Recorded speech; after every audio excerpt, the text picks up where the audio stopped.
Right, hello everybody. Today my conversation is going to be with Yvette Jordan, who's a lymph specialist. Now I met Yvette probably about 5 or 6 years ago at the Olympia Beauty Show. And then I noticed that she was ordering on my website, and I saw that her website was on there, so I had a look at it and discovered that she was this lymph expert. And I have to say, I had a number of problems. I'd had a couple of varicose vein operations in my life, and then a hernia, so I'd had three lots of cutting in the groin, and I'd come to the conclusion that that had interfered with my lymph system, but my doctors had not kind of picked that up at all, so I was having lots of antibiotics. So I wanted to learn more about it, so I rang up Yvette, and we kind of got on a bit, and I then made an appointment and came down here to Shoreham to see her. And here we are, Yvette. It's lovely to be here and talk to you. Thank you, Durwin. It's nice to see you again. Yeah.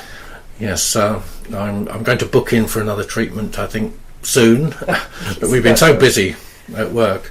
Anyway, it was a revelation to come and speak to you, because although I knew the lymph system was important for keeping us well, but you told me so much more about it. So what's your first thoughts, or how did you start? Well, my actual background is beauty therapy and massage, so which I've been in now for about 34 years. And she only looks about 21, of course. You flatter. Got my radio face on today. So I decided that there was more to massage than just massage, and I had actually created a self-massage routine that people were curing themselves of all sorts of illnesses and ailments, and I wanted to know more. So what I did was I discovered that the lymphatic system was prevalent and foremost in massage, which of course the blood circulation is, but nobody really mentioned the lymph system. And the lymph system is so vital and so important to our health and well-being, because it's our drainage system. And it's not like blood in tubes, is it? It's not quite in tubes. It's more like in strings of pearls, because it has a backflow.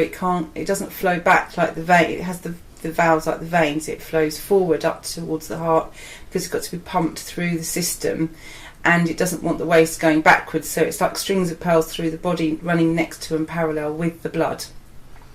It actually is known as the third circulatory system. So you've got your arteries and your veins, and then the lymphatic system, because it sits directly next to the actual blood itself to clean the waste when the blood goes from red blood to blue blood, or oxygenated to deoxygenated.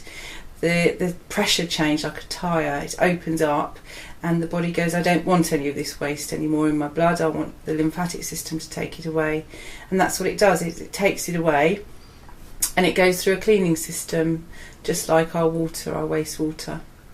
But I didn't know all this until I'd actually gone on to a course in Germany, and I couldn't train in anything particularly. I had to be a lymphatic, lymphedema, therapist. But all the time I was thinking, why was I... So what's lymphedema? Lymphedema is when you have an impairment of the lymph system post-cancer. People who have had cancer and have an interference with their lymphatic system. Can it happen to all people that haven't had cancer? Yes. The lymphatic system is actually a byproduct. It's actually caused by obesity, because we have the lymph system in the groin that needs to filter from the legs, but people that carry an excessive weight in the stomach and on the tops of the legs, the filtering system, it can't. So it basically builds up in the legs and in the swollen ankles. Illness, severe illness, glandular fever is an infection of the lymphatic system. And if you're run down and you're feeding your body the wrong foods, it also, and the wrong fats, it actually affects the lymphatic system. So it has a devastating effect if your body's not working on a clean system. So you can see people with those, great thick legs or fat ankles or something, and you know they've got a problem. Yeah. Yeah. Okay, so yes, you're right. You're in Germany. I'm in Germany, Yeah. and I'm thinking, why am I training to be a lymphedema therapist when actually lymphedema is a preventable condition, as is a lot of the lymphatic conditions. If you know the signs and symptoms of the lymphatic dysfunction or the system is not working properly, it can be as simple as feeling really lethargic and tired. That's as simple as that. Your waste disposal system is not working. You can get it straight away if you start working it, cleaning the system. You can improve your health and well-being straight away without it becoming a long-term condition, which is normally what happens because it's very slow, the system itself is very slow. It takes about 3 months for the body to really start to get clean after you start treatment.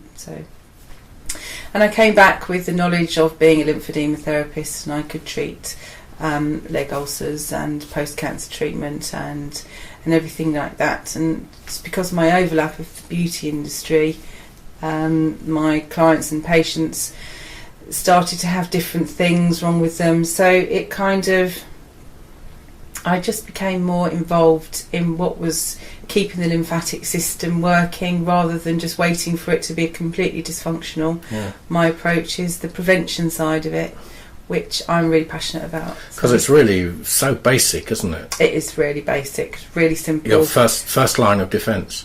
Your absolute first line of defence. That little, the tingling in the throat, the tingling in the mouth and the nose, that is your lymphatic system and your palatine tonsils fighting an infection. That's your first line of defence. And then the lungs, when you breathe in, we don't breathe very easily. We stress causes our body to tighten breath, and so we're not breathing. So we're not actually getting rid of the waste. Our body's absorbing it. So the muscles help move all this lymph around, don't they?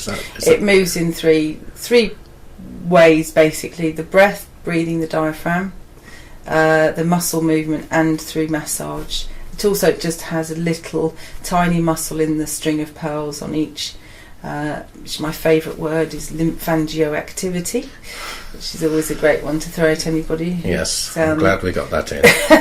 Yeah, it's basically, if you think of squeezing a sponge in the middle and you've got your hand around a sponge, or pressing a marshmallow together, that's lymphangioactivity, but that's what the muscles do. Right. And that's again the obesity factor, when people don't move around, carrying weight around the stomach. Your stomach's a sponge. You've got 400 to 500 lymph nodes around the tummy. They're all trying to clean.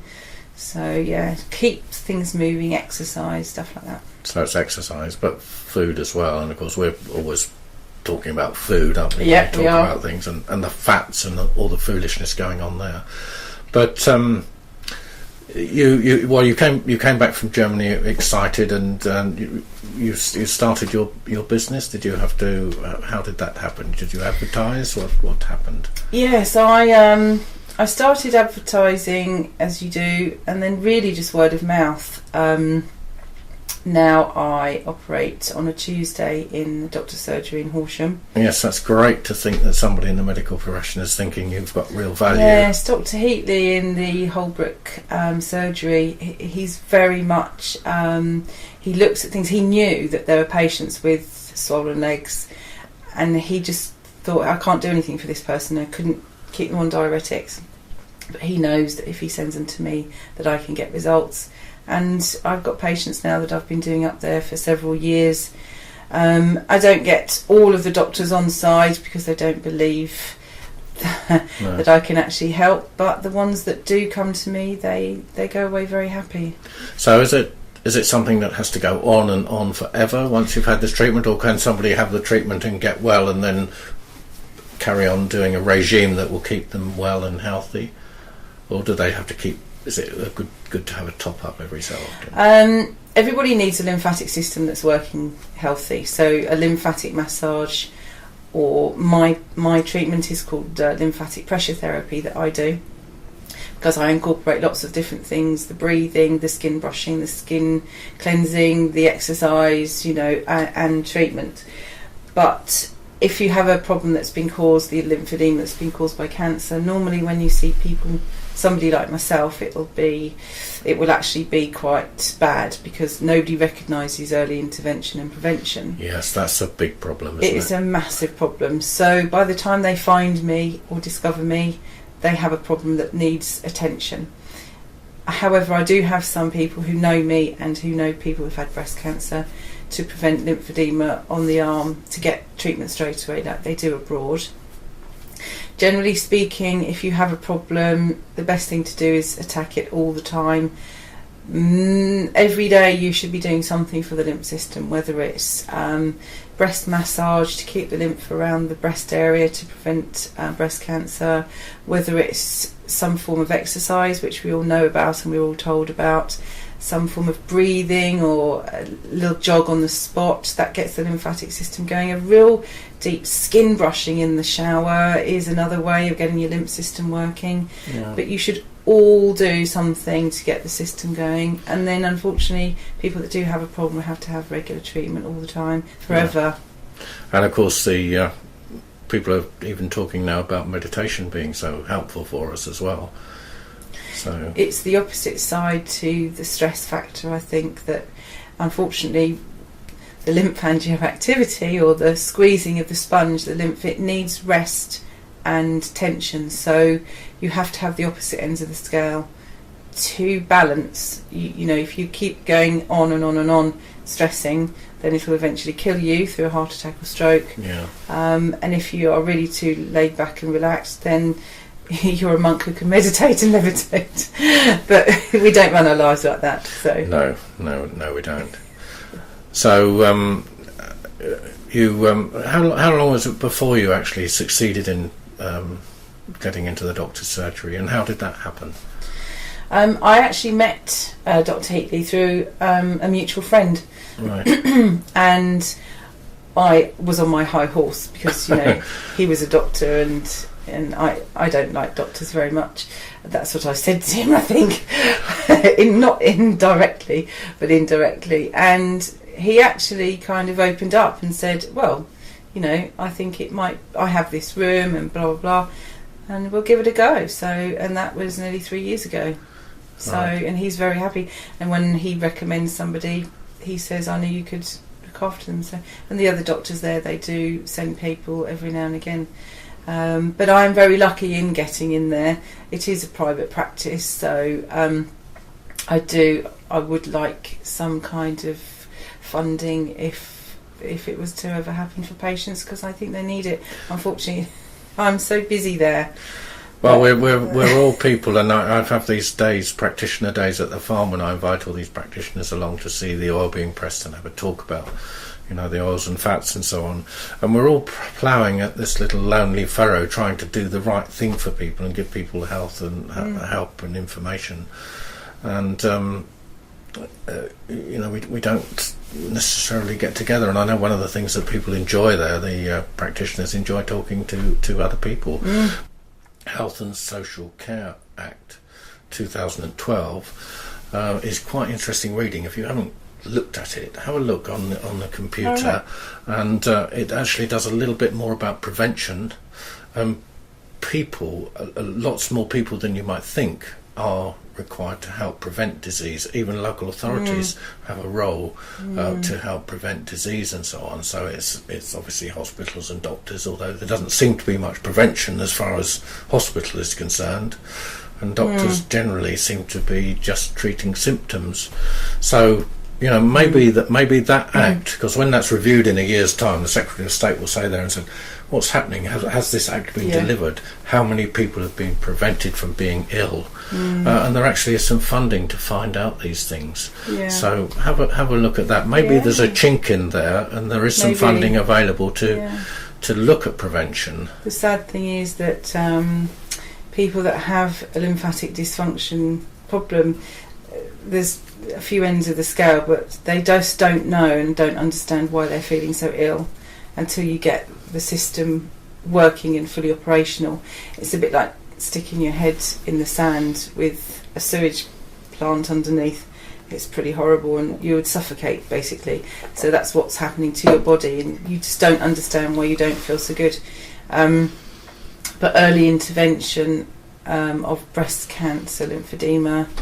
Again, it's the prevention side of it. If you just get the slightest change, that your operation has interfered with the system, and it's like a river. If you put a dam across it, you're going to get a build-up either side.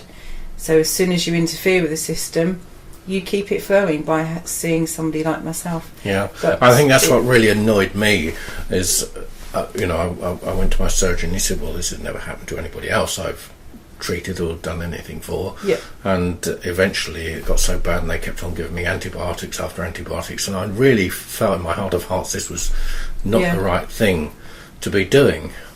So when I contacted you, it was brilliant just to learn a bit more about this. But what about the average man in the street or woman in the street? How early do they have to start thinking about keeping their lymph system healthy, do you think?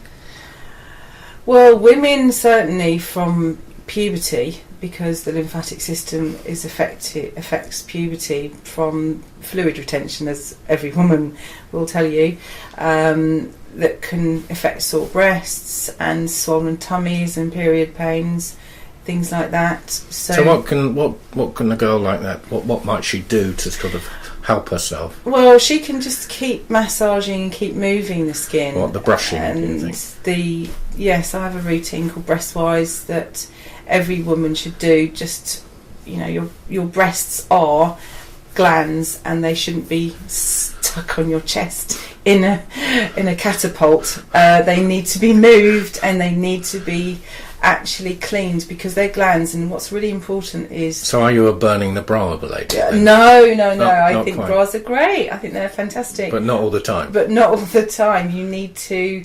The trouble is that there has been such an increase. It affects the lymphatic system, because unfortunately tumours are found in the lymphatic system, and certainly they remove lymph nodes, and the lymph nodes, and taking the lymph nodes out causes lymphedema. But if you keep those lymph nodes clean, and you keep the mammary glands, all the fluid, which is the lymphatic system in there, keep it moving, you prevent the build-up of toxins and waste, which can actually cause the cancer in the first place. Yeah. A hormonal cancer, if your hormones, which, we eat chicken that has been enhanced with breast hormone, it will go straight to, because we are women, go straight to the breast. Men, moobs, they have moobs now, they have very big moobs, some men, which is extraordinary, and they're getting breast cancer as well. But if you do keep it moving from an early age, and the reason that I say this is because there is a pattern. When I deal with the end result, which is the trauma of the cancer and the aftermath, if you actually look at the history of illness that has preceded the actual cancer, you can see it coming a mile off, right from puberty. So there are certain awareness that we have to have if we are ill continuously in the same format, that's going to end in the result. That's why now they will screen for, they want a stool sample, because they know certain signs of bowel cancer. So it's, the whole thing about getting your lymphatic system clean all the time. The average person on the street hasn't got a clue. They haven't got a clue about what's going to happen, because there isn't the education about the lymphatic system out there, and GPs really don't understand, unfortunately. No, well, you might be pleased to know that there's actually now a integrated oncology society formed in this country. Oh. And the idea is obviously to bring all of these things together, so when somebody gets diagnosed, the oncologist, hopefully that's going to be quite a difficult nut to crack, but what we hope is an oncologist will say to a person, look, this is what's happened, these are the options you have, you can go straight into chemotherapy or whatever, or this thing has probably not happened very quickly, and maybe it's not necessary to act very quickly. You need to find out all the information you can to see what course of treatment you want.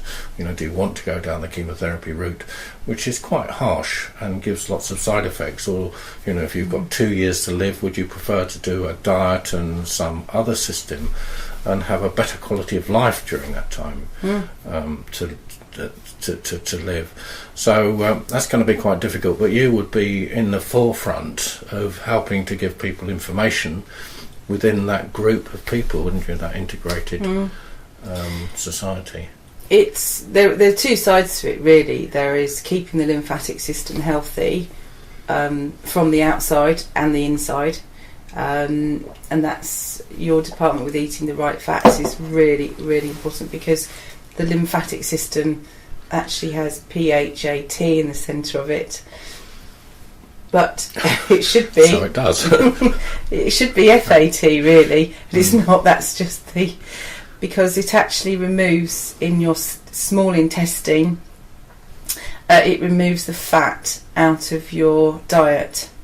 But it will only remove fat it understands, won't it? Because our Stone Age body, and we're putting lots of margarines and stuff like that. It won't take out the bad fat. It'll take them out, but then it'll block the system. Yeah. And people wonder why if they don't eat the right fats, the system gets blocked and we get swollen tummies. Yeah, and I know it's you ladies I have an awful trouble with, because you see the word fat and you think, oh, I've got to have no fat in my diet, and of course it's complete but rubbish.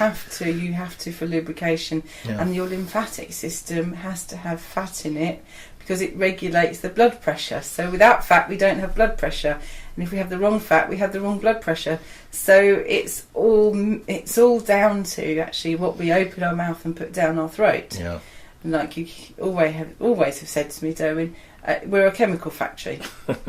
And I do try to sort of tell people this. The lady that you just saw leaving, I'm treating her with lymphedema, but she's absolutely kicking her heels up because I'm also addressing diet. And I feel very passionate the fact that diet, what we put in, is affecting our bodies, because I know what affects the waste system.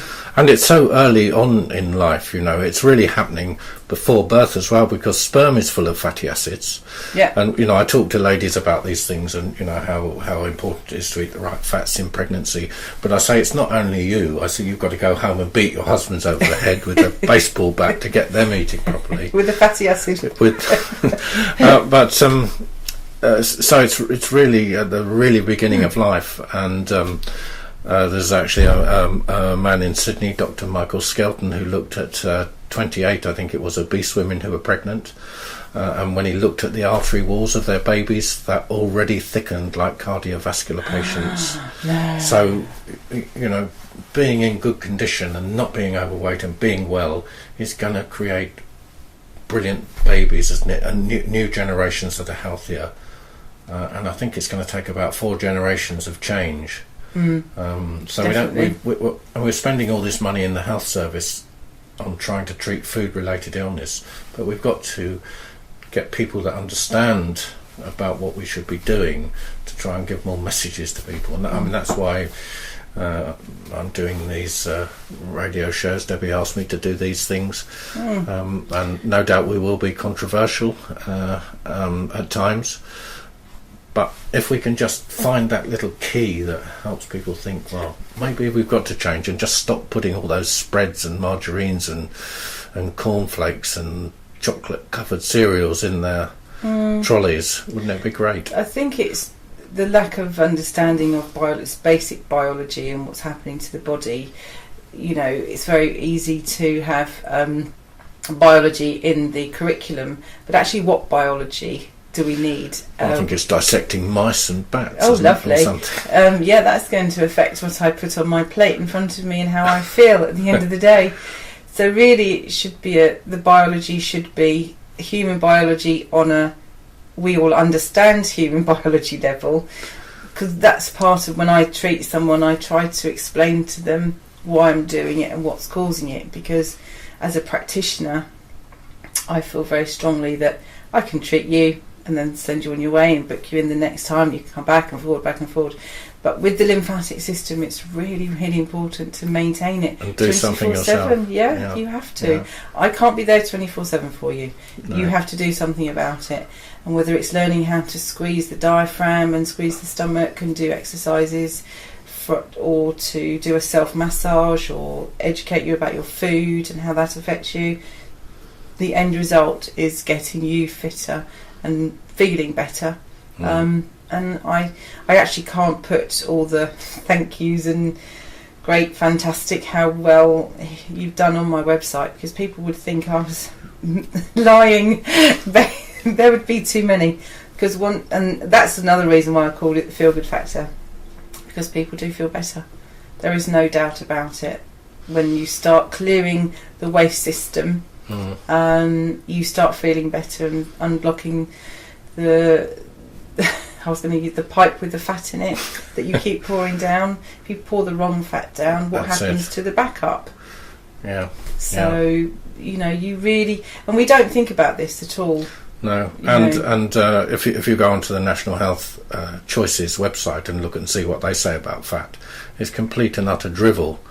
And so when we talk about teaching people things in school, where are they going to get the information from? At the moment, I'm afraid they're going to get it from the health service side of things, so therefore they're going to perpetrate or carry on with the same kind of problems, and that's got to be changed somehow. The lack of education from the professional point of view comes right back to the patients, and they get angry. The thing with lymphedema is that it doesn't happen to everybody. It happens to 1 in 3 people, guaranteed, because it's 30%. But it doesn't have to happen straight away. It can happen 5-10 years down the line. But what the doctors and oncologists will say is that, I didn't realise that I didn't think you were going to get lymphedema because I didn't actually interfere too much with the lymphatic system. He only took out 4 lymph nodes, but he didn't really interfere with it much.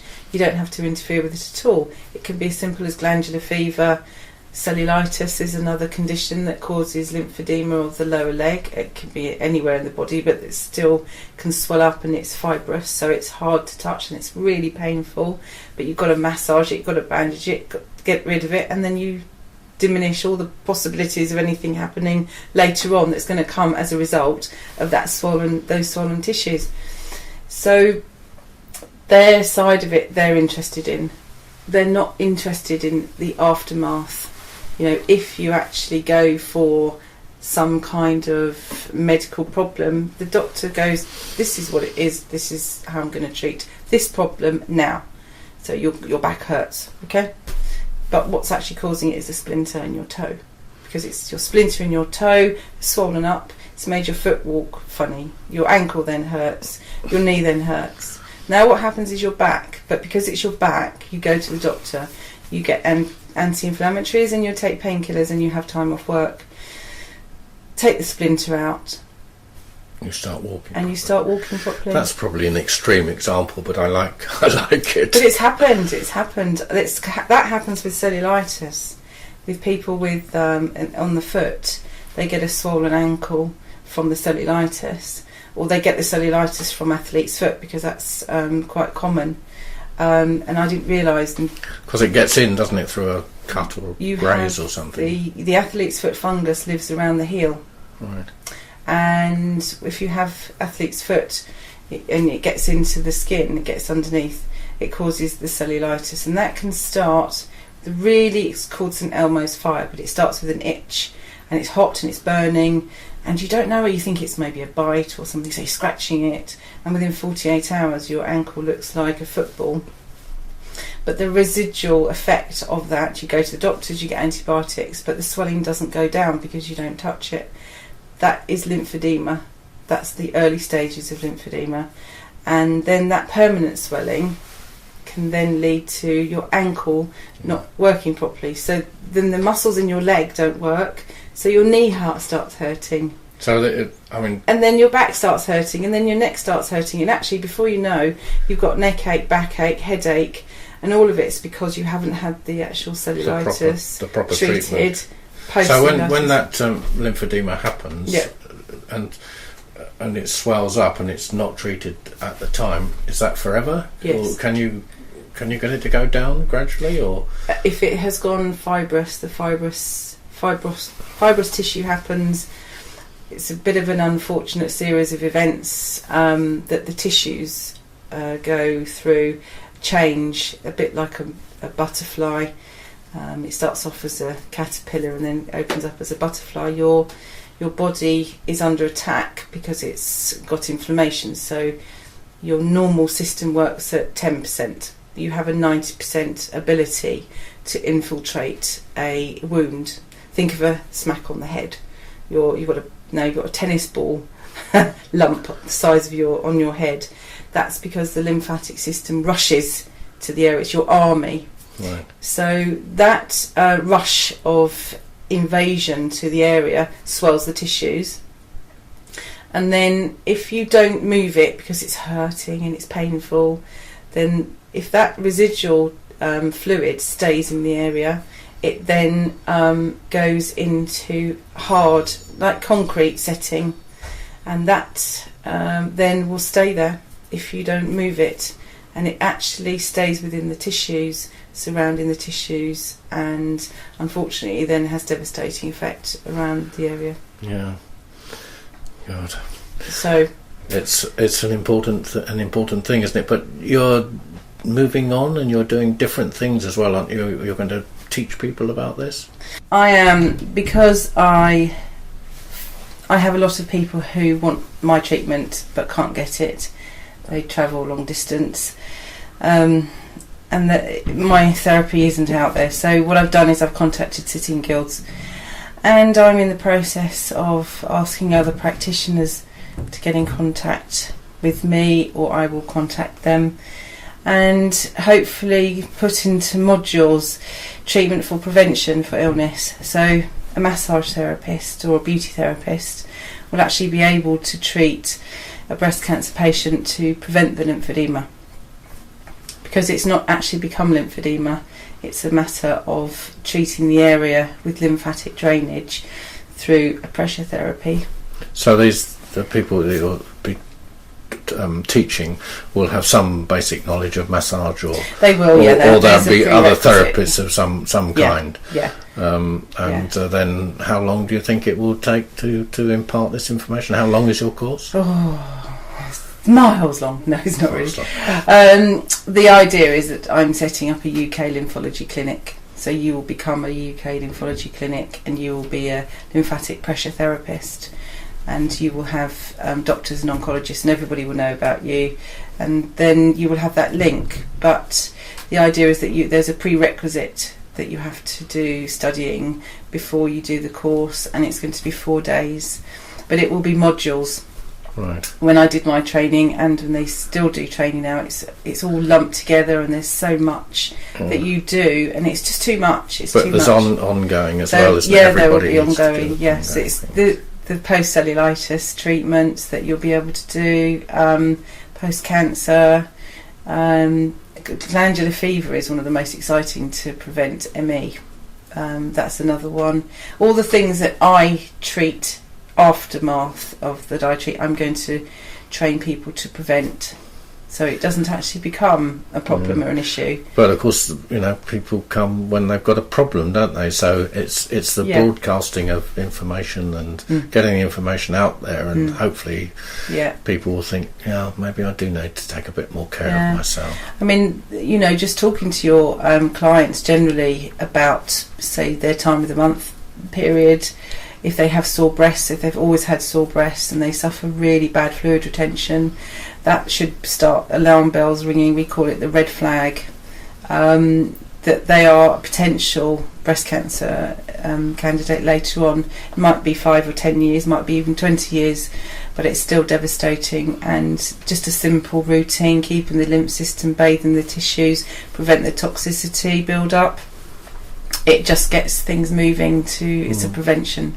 I know I was talking to a lady in Nottingham the other day who I will be interviewing as well, and she was telling me about the what's those machines that you go and get tested with when you go and have your mammograms, the mammograms. So and she said all those machines are out of date now, and they ought to be round the back of the hospitals waiting for the scrap man to collect them. Really? Because they can hurt women, and I think that's what happened to my sister. She wouldn't go again, and consequently she's now dead. And there's a new way of doing it. You can have some kind of thermal imaging, They don't recognise thermal imaging. It's not invasive at all, and it's more effective. That's right. Because any form of, again, somebody who's not well, who has an infection, heat. Your cells will give off. It's the energy from the cells that we are all energy. Well, exactly, and heat is the first sign that something's wrong. So if you feel something that's hot, it's either infected or inflamed or sore. You keep rubbing it away from the area, and you can actually bathe the tissues with lymph fluid and new blood to actually take away the heat. So, but people tend to shy away. Oh no, they'll leave it. But if you take those thermal imaging and actually get the correct diagnosis, then you can do so much prevention, really. So we've got to get information out there, haven't we, all the time? Awareness. I think people have to be more aware of what's going on, body aware. They are so not body aware. They don't know what's going on. If their back aches or neck aches, then it's not there for a reason. It's probably their job or some stress. The emotional stuff is the most difficult, isn't it? I mean, we ought to be able to do the food easily enough, but that's difficult. But the emotional stuff is also it's everything. Tricky, isn't it's it? the whole emotional, mental, physical, chemical. It's everything. It's absolutely everything that you have to take into consideration. And if one is out of balance, then you can bet your bottom dollar the rest of them are out of balance. So it's easy said than done, mind, with everything that we have to do. It's easy to say all those things. That's why I say we're looking for this golden key, which will get people to think that I've got to try and do something to help myself. I struggle. I'd like to lose a little bit, and I know how difficult it is to do those things, but we carry on.